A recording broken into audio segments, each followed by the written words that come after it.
நீங்கள் பார்த்து கொண்டிருப்பது உங்கள் ஜாஷுவா டிவி. சகல ஜனங்களுக்கும் நற்செய்தி.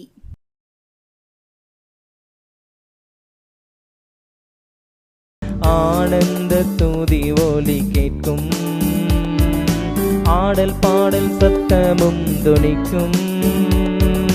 ஆகாய விண்மீனாய் அவர் ஜனம் பெருகும், ஆண்டவர் வாக்கு பலிக்கும்.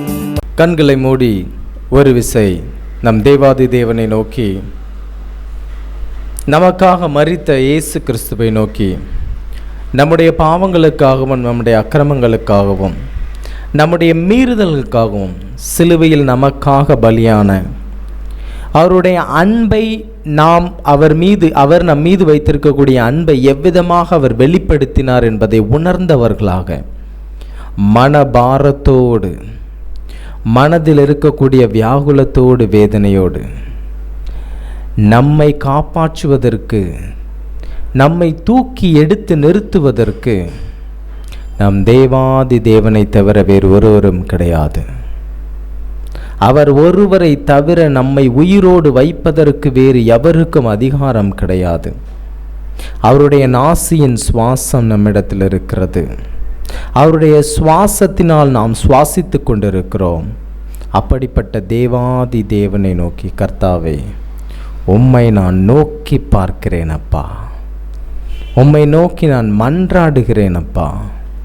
உம்முடைய தழும்புகளால் என்னை குணமாக்கும், உம்முடைய ஆணி பாய்ந்த கரத்தினால் என்னை தொட்டு சுகப்படுத்தும், உம்முடைய தழும்புகளினால் என்னை குணமாக்கும் என்று கேட்போம்.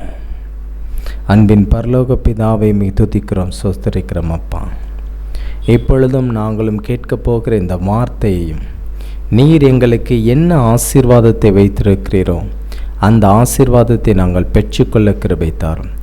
இயேசுவின் மூலம் ஜெபிக்கிறோம் ஜீவனுள்ள நல்ல பிதாவே.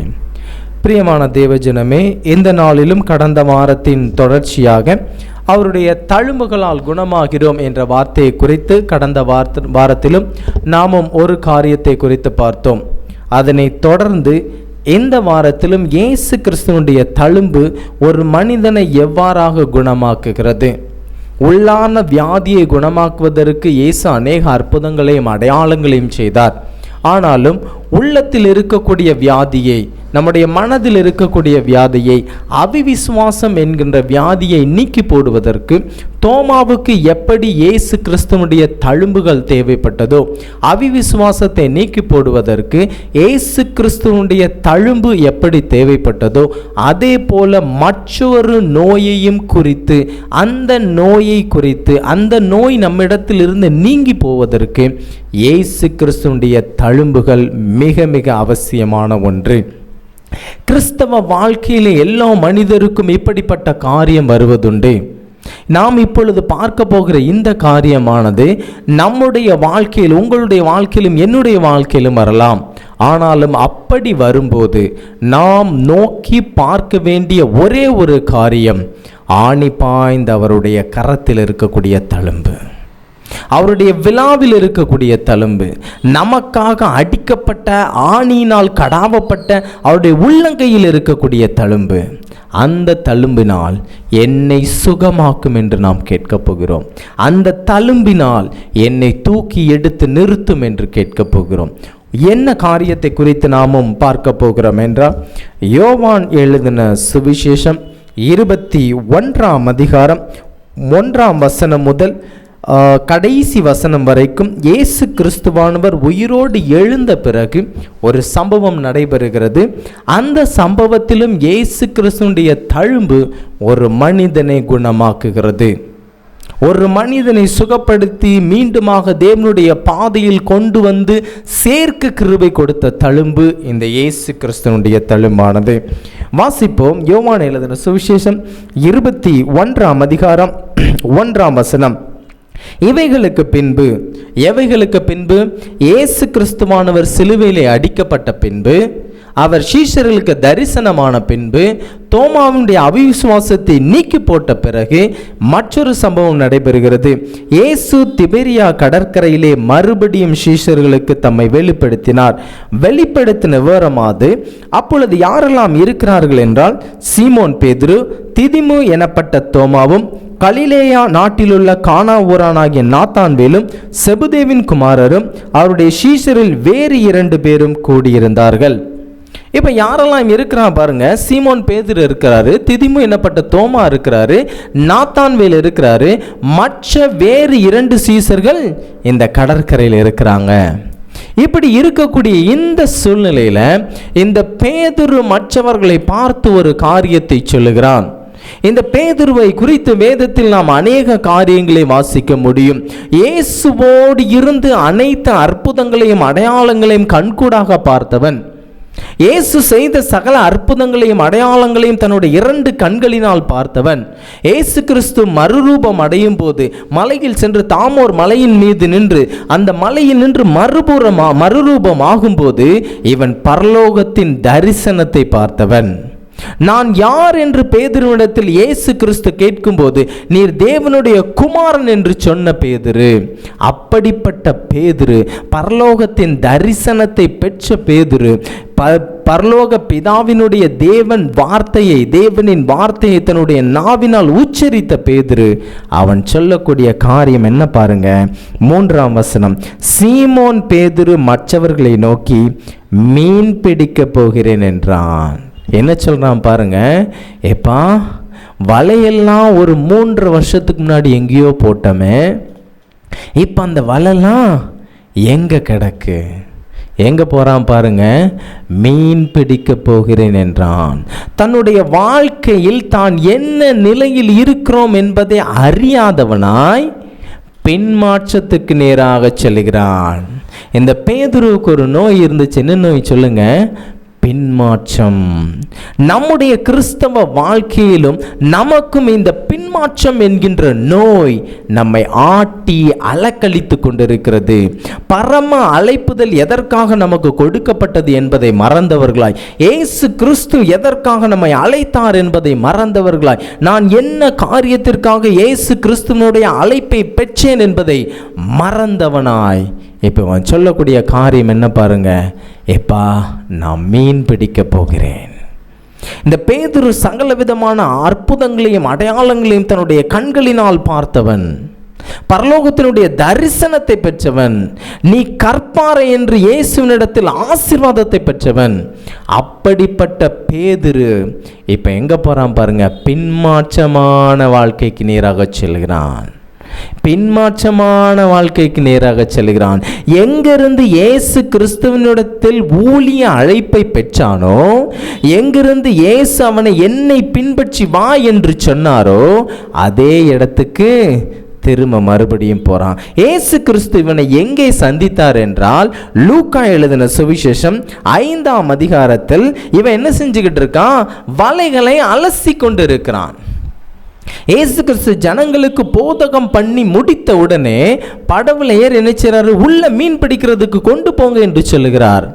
அப்படி வலைகளை மீன் பிடிக்கிற தொழிலை செய்து கொண்டிருந்த இந்த பேதுரு, வலையை அலசி கொண்டிருந்த இந்த பேதுரு, இயேசு செய்த அற்புதத்தையும் அடையாளத்தையும் தன்னுடைய கண்களினால் பார்த்த பேதுரு, இந்த இடத்தில் வலையை போடுங்கள் என்று இயேசுனுடைய கட்டளையை அவர் சொன்னபடி செய்த இந்த பேதுரு இப்ப எங்க போறான் பாருங்க. பின்மாற்றமான வாழ்க்கைக்கு நேராக போறான்.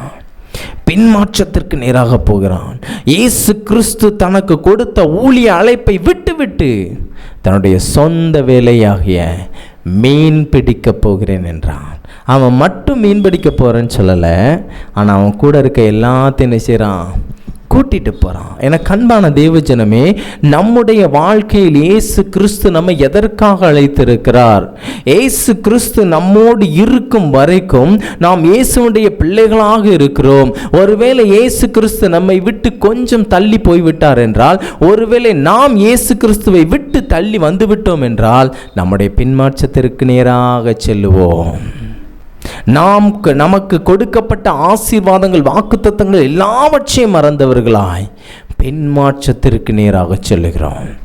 என்ன அழைப்பு உனக்கு கொடுக்கப்பட்டது, என்ன அழைப்பு எனக்கு கொடுக்கப்பட்டது, அந்த அழைப்பை மறவாதவர்களாக இயேசு கிறிஸ்து எனக்கு கொடுத்த இந்த ஊழியத்தை, இயேசு கிறிஸ்து எனக்கு கொடுத்த இந்த தொழிலை, இயேசு கிறிஸ்து எனக்கு கொடுத்த இந்த வேலையை, இயேசு கிறிஸ்து எனக்கு கொடுத்த இந்த பணியை நான் ஒருபோதும் விட்டுவிட்டு பின்மாற்றத்திற்கு செல்ல மாட்டேன்.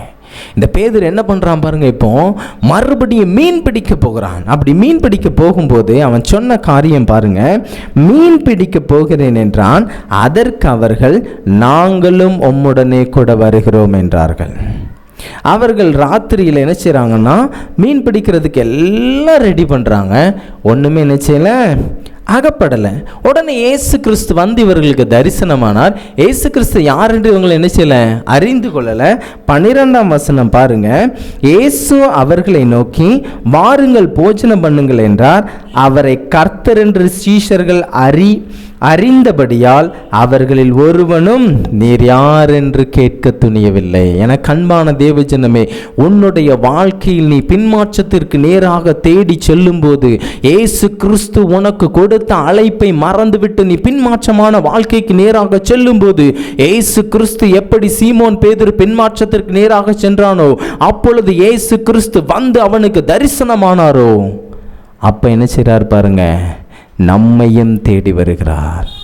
பின்மாற்றத்திற்கு நேராக நாம் செல்லும்போது இயேசு கிறிஸ்து கொடுத்த ஆசீர்வாதங்கள் எல்லாவற்றையும் விட்டுவிட்டு பின்மாற்றத்திற்கு நேராக நீ சென்றால், இயேசு கிறிஸ்துவினுடைய ஆணி பாய்ந்த கரம் உன்னை பின்தொடரும்.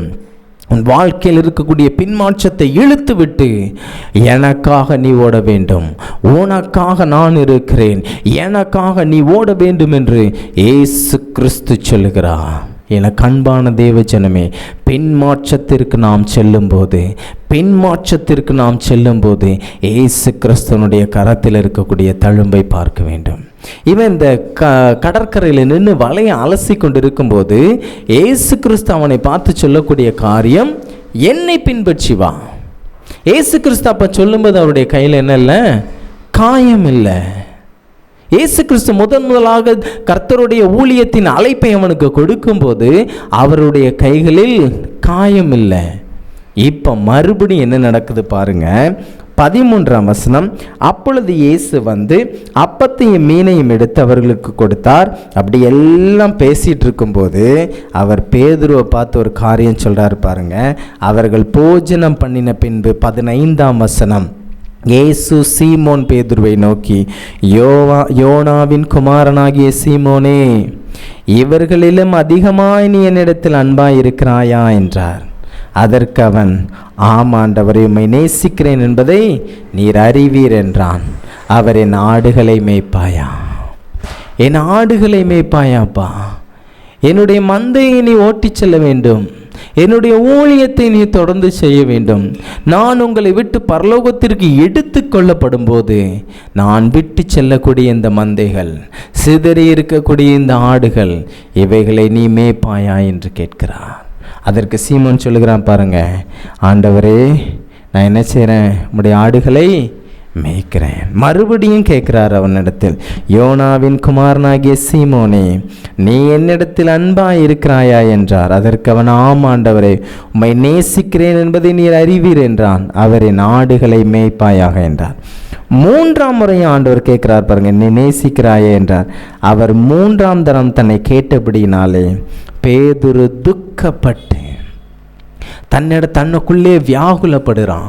முதல் 2 முறை இயேசு கிறிஸ்து அவனிடத்தில் கேட்கும்போது அவன் ஒரு கேள்விக்கு மாத்திரம்தான் பதில் சொல்றான், நான் உம்மை நேசிக்கிறேன் என்பதை நீர் அறிவீர் ஆண்டவரே, நான் உம்மை நேசிக்கிறேன் என்பதை நீர் அறிவீர், என்னுடைய ஆடுகளை மேய்ப்பாயாக என்று சொன்னார்.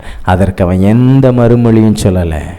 3வது முறை அவன் சொல்லும்போது அவன் தனக்குள்ளே துக்கப்பட்டு, அவர் 3ஆம் தரம் தன்னை கேட்டபடினாலே பேதுரு துக்கப்பட்டு, ஆண்டவரே, நீர் எல்லாவற்றையும் அறிந்திருக்கிறீர், நான் உம்மை நேசிக்கிறேன் என்பதையும் நீர் அறிவீர் என்றான். இயேசு, என் ஆடுகளை மேய்ப்பாயாக என்றார். அப்படி சொல்லும்போது மறுபடியும் அவர் சொல்றாரு பாருங்க, 19ஆம் வசனம், என்ன விதமான மரணத்தினாலே அவன் தேவனை மகிமைப்படுத்த போகிறான் என்பதை குறிக்கும்படியாக இப்படி சொன்னார். அவர் இதை சொல்லிய பின்பு அவனை நோக்கி முக்கியமாக ஒரு காரியம் சொல்றார் பாருங்க, என்னை பின்பற்றி வா. அல்லேலூயா. என்ன சொல்றார் பாருங்க, என்னை பின்பற்றி வா. எங்கு தேவனுடைய அழைப்பை இவன் பெற்றானோ, எந்த கடற்கரையில் இவன் தேவனுடைய அழைப்பை பெற்றானோ, அதே வார்த்தையை இயேசு கிறிஸ்து மறுபடியும் அவனுடைய வாழ்க்கையில் சொல்கிறாரு. அப்போ இயேசு கிறிஸ்தனுடைய கையில் காயம் இருந்துச்சு, இப்போ இயேசு கிறிஸ்தனுடைய கையில் காயம் இல்லை, இப்போ இயேசு கிறிஸ்தனுடைய கையில் காயம் இருக்கிறது.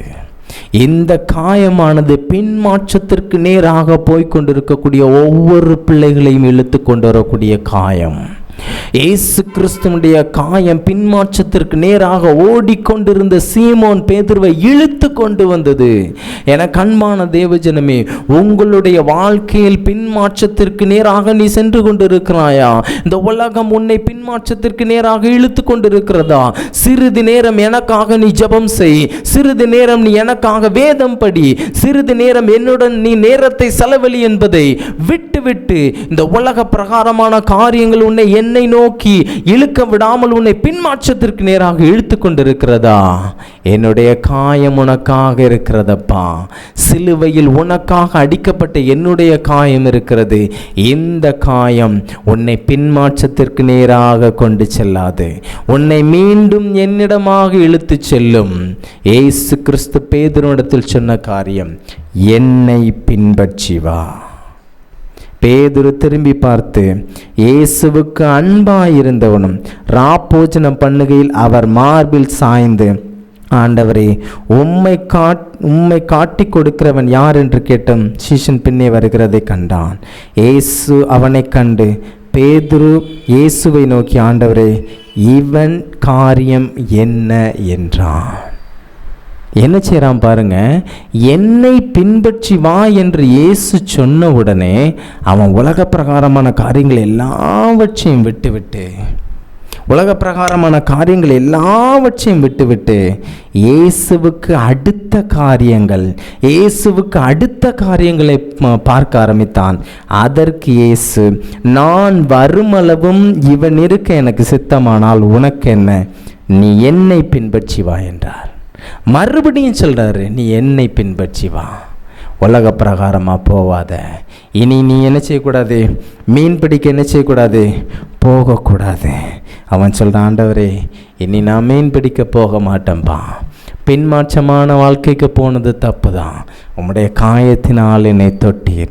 முதலாவது தேவனுடைய அழைப்பை அவன் பெறும்போது இயேசுனுடைய கைகளில் காயமில்லை. இப்பொழுது மறுபடியும் தேவ அழைப்பை அவன் பெறும்போது இயேசுவின் கைகளில் காயம் இருக்கிறது. என அன்பான தேவஜனமே, உங்களுடைய வாழ்க்கையில் பின்மாற்றம் காணப்படுமேயானால், இயேசுவே உம்மை விட்டு வழி விலகி போக இந்த காரியம் என்னை இழுத்து கொண்டிருக்கிறது என்று நீங்கள் நினைத்தால் உடனே சொல்லுங்க, கர்த்தாவே, உம்முடைய காயத்தினால், உம்முடைய ஆணி பாய்ந்த கரத்தினால் என்னை உம்மை நோக்கி இழுத்து கொள்ளும். நான் பின்மாற்றத்திற்கு நேராக செல்லக்கூடாது. என்னுடைய வாழ்க்கையில் பின்மாற்றம் இருக்கக்கூடாது. என்னுடைய வாழ்க்கையில் இருக்கக்கூடிய பின்மாற்றங்கள் எல்லாவற்றையும் உம்முடைய காயத்தினால் நீக்கி போடும். பின்மாற்றத்துக்கு நம்ம போக மாட்டோம்ப்பா. எல்லாரும் சொல்லலாமா, கர்த்தாவே, இனி நான் பின்மாற்றத்திற்கு நேராக போக மாட்டேனப்பா. நீர் எனக்கு கொடுத்த ஆசீர்வாதத்தையும், நீர் எனக்கு கொடுத்த வாக்குத்தத்தத்தையும், நீர் எனக்கு கொடுத்த அழைப்பையும் எல்லாவற்றையும் உமக்காக நான் பின்பற்றி வருவேன். வேறு எங்கும் நான் செல்ல மாட்டேனப்பா. உலக பிரகாரமான காரியங்களுக்கு நேராக நான் ஓட மாட்டேனப்பா. ஏனென்று சொன்னால் உம்முடைய காயம் எப்பொழுதும் என்னிடத்தில் இருக்கிறது. உம்முடைய காயங்களின் இடத்தில் இருக்கிறதப்பா. அது என்னை அவிவிசுவாசமாயிருக்க விடாது. பின்மாற்றத்திற்கு நேராக என்னை கொண்டு செல்லாது. என்னுடைய வாழ்க்கையில் பின்மாற்றம் இருக்குமேயானால் உம்முடைய காயத்தினால் என்னை தொட்டு சுகப்படுத்தும். உம்முடைய காயத்தினால் என்னை தொட்டு சுகப்படுத்தும். கண்களை மூடுவோம். கண்களை மூடி ஒரு விசை எங்களை அதிகமாய் நேசிக்கிறேன் தேவாதி தேவனே. உம்முடைய காயம் அநேக அற்புதங்களையும் அடையாளங்களையும் செய்தது. அவிவிசுவாசத்தை நீக்கி போட்டது. பெண் மாற்றத்திற்கு நேராக சென்ற பேதுருவை உம்முடைய பாதைக்கு மீண்டுமாக இழுத்து கொண்டு வந்தது. அதே போல எங்களுடைய வாழ்க்கையிலும் அவிவிசுவாசம் காணப்படுமேயானால், பின்மாற்றத்திற்கு நேராக நாங்களும் போவோமேயானால், எங்களை உம்முடைய காயத்தினால் தொட்டு சுகப்படுத்தும். யாரெல்லாம் இப்பொழுது உம்மை நோக்கி நான் பின்மாற்றத்திற்கு நேராக சென்று கொண்டிருக்கிறேனப்பா, பின்மாற்றம் என்னுடைய வாழ்க்கையில் காணப்படுகிறது என்று யாரெல்லாம் புலம்பிக் கொண்டிருக்கிறார்களோ, உம்மை நோக்கி வேண்டுதல் செய்கிறார்களோ, அவர்களுடைய காயத்தினால் தொட்டு சுகப்படுத்தி ஒரு ஆசீர்வாதத்தை நீர் கொடுக்க போகிற தயவுக்கு நமக்கு நன்றி செலுத்துகிறோம். ஆசீர்வாதத்தின் கரம் உடைய பிள்ளைகளோடு எப்போதும் இருக்கட்டும். இயேசுவின் மூலம் ஜெபிக்கிறோம் எங்கள் ஜீவனுள்ள நல்ல பிதாவே, ஆமேன்.